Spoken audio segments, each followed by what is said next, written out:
that they're in the congregation. But it's especially fun on this weekend. The Olympic Games open today in Paris, France, although competition actually started a few days ago. And it's so fun to watch the Parade of Nations as they floated down the Seine in the rain today. How many of you saw that? It's fabulous. And this weekend, we also kick off the Detroit Maccabi Games. There are over 1,200 athletes coming this weekend from all around the world, including Israel. We have a contingency here. Ukraine, Hungary, Mexico, Canada, plus over 40 of our own athletes from Temple Israel who are competing. And some of the international teams are already in town, and so to them and to our Israeli contingent, we say, Bruchim Habaim, welcome to all of you. The Olympics and the Maccabi Games are a thing for me, which is funny because I'm not terribly athletic, but I am awed by the games, the talent, the competition, the international flavor, the camaraderie, and I always have been. I was 7 years old and couldn't peel my eyes away from the TV when Nadia Comaneci landed her perfect tens in the 1976 Montreal Games. Remember? And then I was 15, equally stunned when in the 1984 Los Angeles Games, Mary Lou Retton won the all-around gold medal in gymnastics, the first American woman ever to do so. Amazing. I was 39 when I cheered on Michael Phelps from my living room, and he broke Mark Spitz's record with 8 gold medals in a single Olympiad, and he now has a record 28 Olympic medals.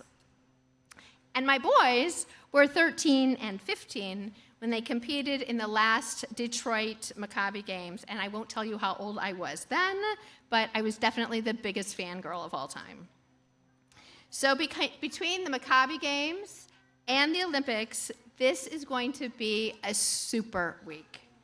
But it isn't all fun and games. We can learn a lot too. In fact, I've put together a list of 10 lessons from the games that we can all learn, no matter our age, whether we are athletes or spectators. These lessons are based on the core values from both the Maccabi Games and 6 Point Sports Academy, a Reformed Jewish sports camp where both my boys and Rabbi Josh are this summer.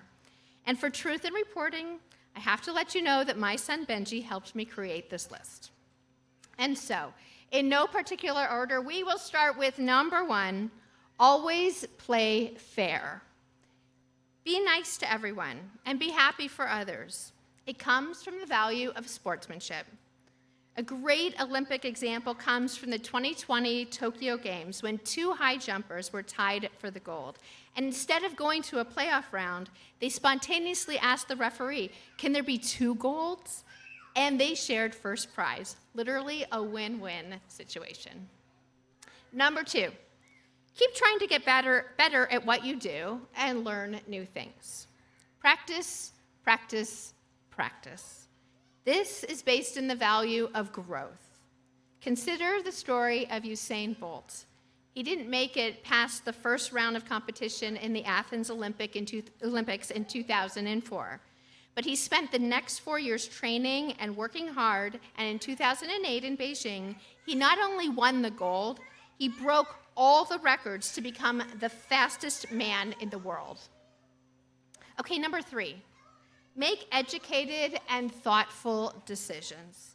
This is from the value of intention. Remember how in the last Olympics, Simone Biles had a bad case of the twisties? How could we forget? She pulled herself out of competition at the peak of her career to take care of herself, even if it meant not winning medals. And now in 2024, she is coming back better than ever.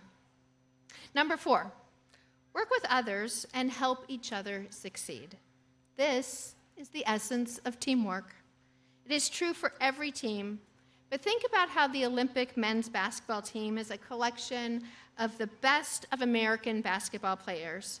They are all all-stars, but for the Olympic team, they have to work together to get the job done, putting aside professional rivalries to win the gold.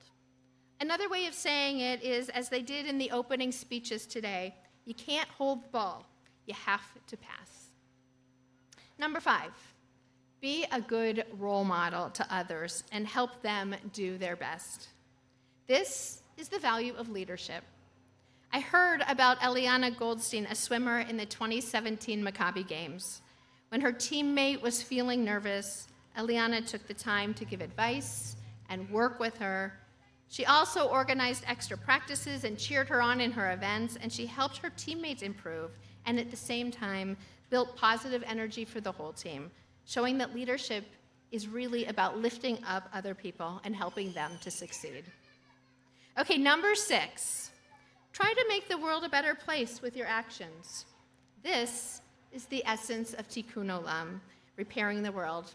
And in Maccabi terminology, they call it lev lelev, heart to heart. I've heard about athletes planting gardens and cleaning up local playgrounds. They will often go to schools and community centers to talk to kids about physical fitness. In the 2012 London Olympics, the athletes joined a special Olympic Day of Service, where they helped fix up the community by painting, gardening, and playing with the kids to give a little something back to the city that hosted them. Number 7, be kind, respect yourself, others, and the rules. This is based in the value of respect, and it is a trifecta, an Olympic value, a 6 points value, and a Maccabi value. Kindness and respect show up in many forms in these different venues, but this is a feel-good story. In the middle of a race in the 2016 Rio Games, U.S. runner Abby D'Agostino and New Zealand runner Nikki Hamlin fell and landed on top of each other. And Abby helped Nikki up, and Nikki physically supported Abby, who had hurt her knee, and they crossed the finish line together. Number 8, feel good about what you work for and what you achieve. This is about having pride for yourself and your team. You know, there's a reason that they wear uniforms, to show what they represent and that they belong together. The U.S. Olympic team wears red, white, and blue. The Israeli Olympic team, blue and white. And at a local and perhaps even more profound level, Benji tells me, when I put on my jersey, I am reminded that I am not playing for myself, but I am playing for a larger team. And win or lose, I am proud of that team. Number 9, have fun. Enjoy the experience no matter what happens. This lesson is based in the Maccabi value of joy, but it's universal. Have fun. Don't take things so seriously. This is the human side of the games. Interacting with athletes, trying new foods in a new place, laughing, sharing, hanging out in the Olympic Village, making lifelong friends. And at the end of the day, this is what it's all about. And number 10, last but not least, make Jewish friends and a connection to who you are and your Jewish identity. This last lesson is a founding principle of the Maccabi Games, promoting Jewish peoplehood. By bringing Jewish athletes together from across the world, it's a celebration of identity and of being Jewish. Our athletes build connection to Israel, to our heritage, and to our tradition, and ultimately, it makes for stronger Jews. So I always like a good top 10 list, and these 10 lessons fit the bill because they are relevant to all of us, even when the games are over. The fundamental values underlying them are why the Olympics and the Maccabi competitions are so unique and why so many of us are drawn to them. Billions of people, billions with a B, will be watching. And it's not just for the competition. The games create meaning, connection, purpose, and identity on a global scale, which, in a perfect scenario, creates the opportunity for understanding, goodwill, and even peace. So on this weekend of opening ceremonies, let these lessons guide us and the athletes towards healthy competition, friendship, sportsmanship, hope for the future, and love of the game. So let the games begin. Shabbat Shalom.